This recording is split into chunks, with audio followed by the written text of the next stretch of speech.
seek knowledge from the cradle to the grave.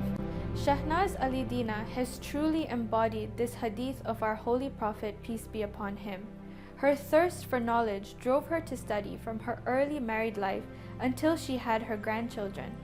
Her journey has shown us that there is truly no end to the pursuit of education, and with education comes the knowledge to move mountains. Shahnaz is an accomplished and well-recognized religious lecturer, a mother, and a lifelong student. This is her journey.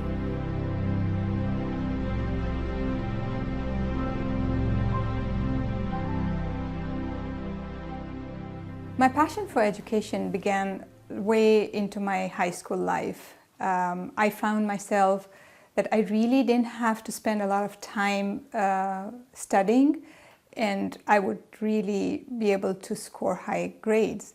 So that made me realize that for me, learning was fun, and I wanted to continue after high school.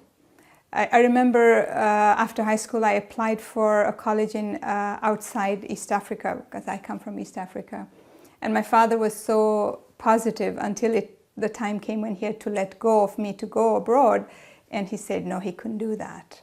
So I tried different areas. He put me in colleges to do typing, but I just wasn't satisfied. I just wanted to learn until I registered for my college degree.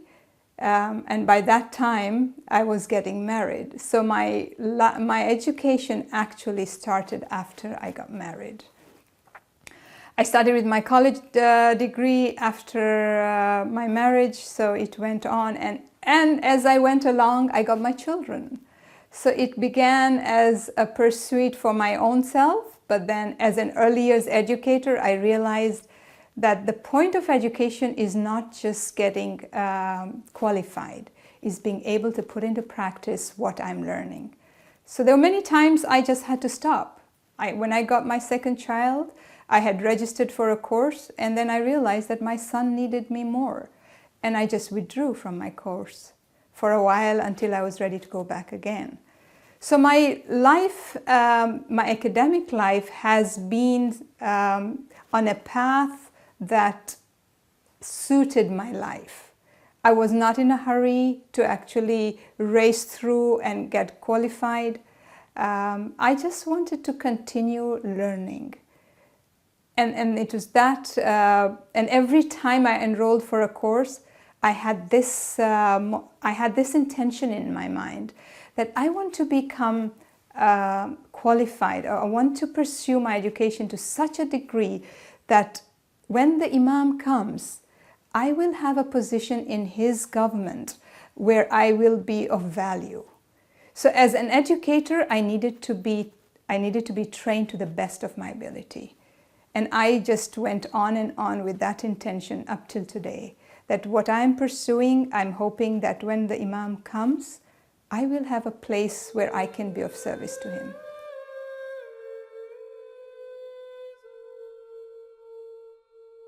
So in my pursuit of my education, I had to sort of work out my family life as well. I had to actually juggle between my family. I initially began with just newly married when I started my education, and then I had children, and I had one boy, and then I had a second boy.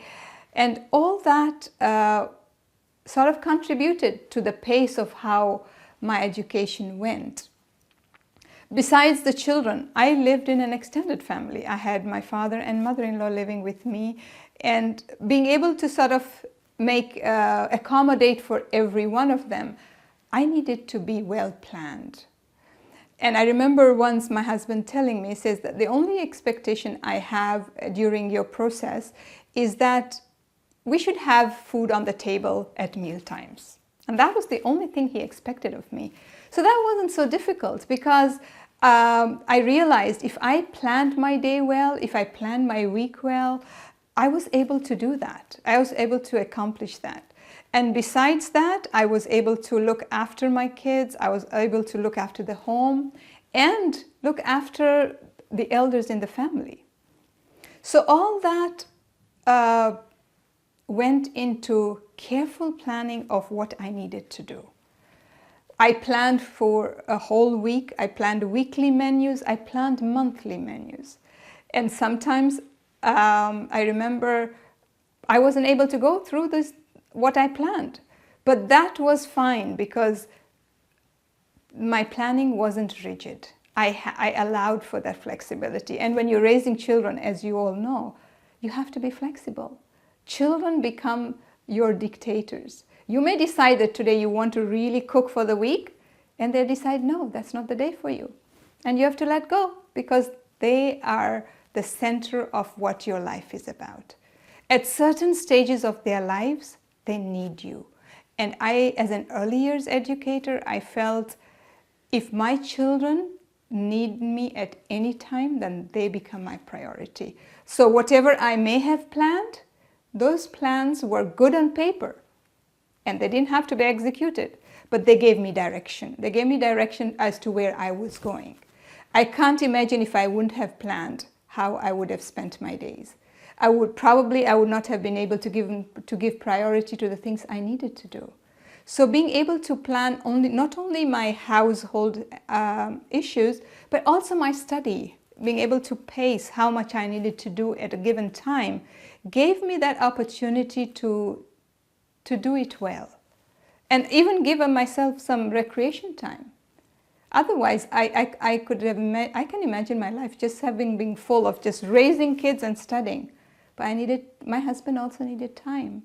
So being able to even give him that time, all was possible because I put things on paper and I planned. So planning is crucial. And I actually drew this from a prophet saying, when the prophet says, I fear for my ummah for the lack of planning that they would encounter. So for me, planning becomes very essential in Islam. It's part of faith. If we don't plan, then we're definitely, we wouldn't be able to utilize our time to the best of our ability.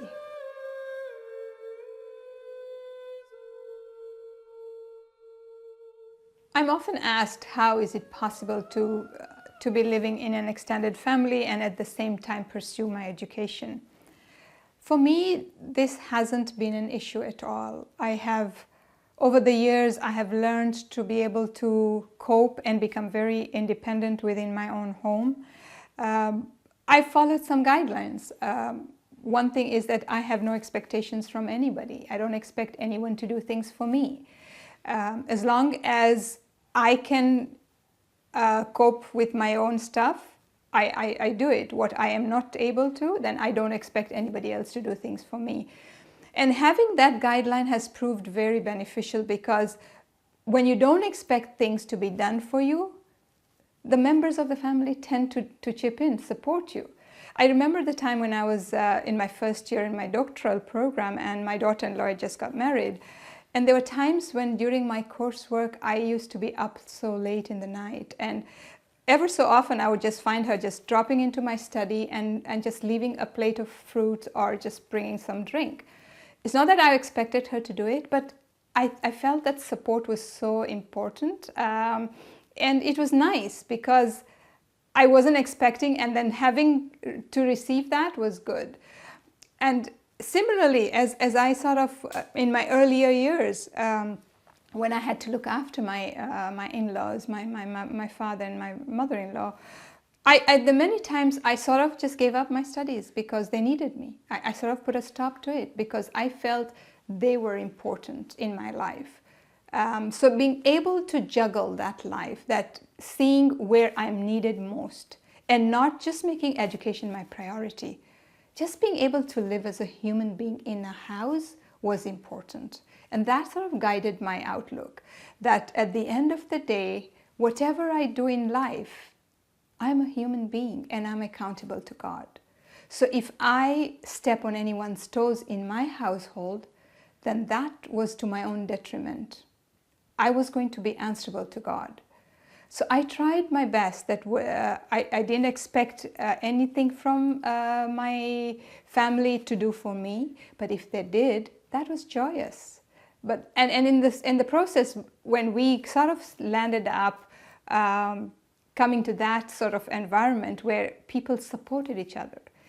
My studies didn't last a year or two. It's been going on for over 30 years. So eventually all my members of the family knew that my life revolved around my education. So there were times when a lot of accommodation was done for me, but it just didn't happen from the beginning. I sort of worked to set the pace in my house that yes, I'll do everything I can. And what you can do, if you do, that's a bonus for me. And I would enjoy that. So living in an extended families, yes, I think everyone needs to work in creating harmony in the home. And I remember an advice from a sheikh once is that when you want to live with an extended families, then you must adopt one principle. And that's you don't see, you don't hear. And that's been so crucial. He actually used the word summun bukmun. Means what you don't see. So when you live with that, a lot of things don't bother you. Everyone has their own space. Especially when you live with 4 generations, everyone is at a different stage of their life and everyone has different beliefs and they come from different backgrounds. It's just like planting trees at different times of your life. And the maturity is different. But I'm very thankful to God to have given us all that insight that we are different. And the only way we can be together is being able to see the difference. That yes, we are different, but that's fine. We can never be the same. And enjoying difference has made us what is a very compatible extended family.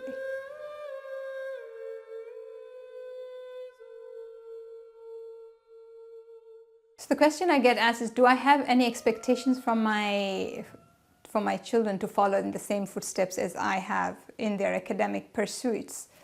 And honestly, I don't. I really don't think I expect my children to follow the same trend that I have. Education has been my passion, and that's what has driven me so far. I expect that my children would pursue their own passions, what they like and what they have interest in. In the long run, it's the passion that will drive them in their career. If they're passionate about what they're doing, they'll do it better. In life, I feel you need to be able to decide what is good for you. For me, education was the thing. It's not that I don't expect my children to be educated, but to be able to pursue their goals in life through education, of course, but at different levels. I know one of my son is a doctor, has also got his doctoral program. One of my son is a businessman. But that's what they are. Their personalities are different. And in their goal of life, when they can pursue their own choices and their own careers based on their personalities, they will become better human beings. And that is what I advise my daughter, that when you have a passion, you must strive for it. You must go for it. It may not have, don't settle for anything less. Just go for what you really are interested and have an ultimate goal in life, because career in this world is not the ultimate goal. You must aim higher for a better life in the hereafter. So whatever you do, whatever your passion does, wherever your passion takes you, you must be able to achieve a higher level of life that is not only centered for yourself, but is in service for humanity. Then that would be an area where you have totally achieved in this world. There are times when I have never pointed to my children what is my expectation, that what I want them to be. However, I have guided them. I've advised my children to even take up volunteer positions to be able to achieve what their goal in life is, their passion is. So for example, I remember telling my daughter that since you are interested in doing something in the medical field, even if you don't get a position as a job, take up a voluntary position. And that eventually led her to a position in a field where she is she's very satisfied. She's a very people's person, so she doesn't like to be stuck in an office, or she likes to deal with people. And I'm very grateful to God to have given her that opportunity to land up in a position where she is today. So I feel everyone should sort of push their own passion, should strive to go for their own passion. And it may not be something which may happen immediately, but don't lose hope. What you like is something you should always strive for. And do it not only for yourself, but for others as well.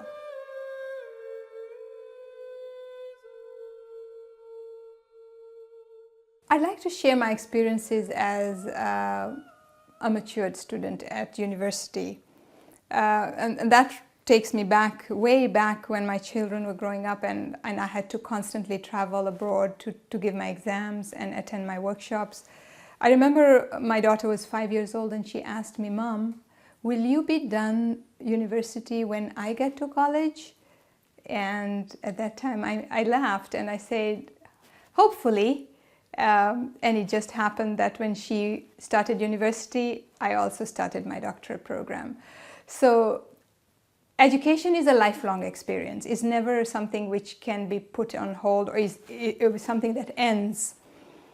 And that's what I feel is the best part of it, is that you can pick up education, you can go back to school whenever you want.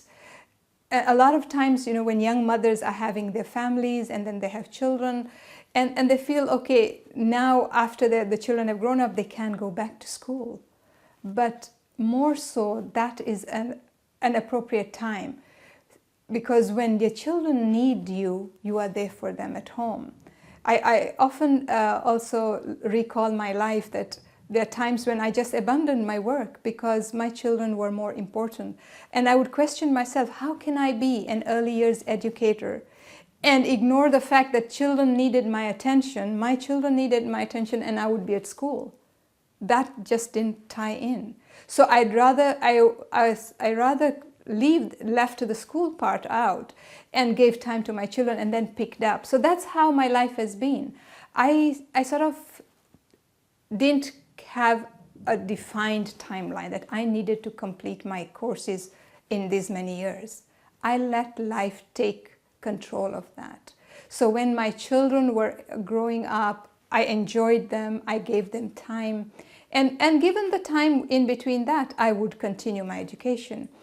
When I joined university full-time as a doctoral student, that was way years later after I finished my master's. And my colleagues were very young. I was one of the matured students in class. And there were challenges for me. What they could do within a week, it took me 2 weeks or 3 weeks to complete a written assignment. But for me, that was not an important issue. As long as I was able to do it, I was happy to do it. I just continued and pursued, and I think I went out of my way to learn other things. I became involved. I became more involved in the university. I took up positions as the chair of graduate students. I became the vice chair. So in this process, I was able to be able to spend more time at the university, be able to get contact with different professors, and that opened up a different learning avenue. So the whole experience at university was really a learning curve for me. And my advice to any woman who feels that it's too late to go back to school, it's not. Just get in there, just pick up. And I remember an advice given at an education forum which I attended when I was just out of high school.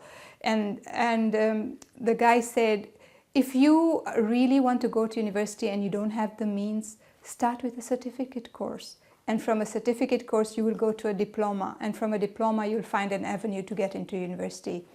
At that time, I laughed and I said, how is that possible? you can't have a certificate course and land up in university. But that's exactly what I did. And today I'm really happy that Allah provided me that path that allowed me to pursue my passion and enter university at different levels. And I would encourage women to do that, to have belief that the moment you take the first step, you'll find there are ways that will open up for you.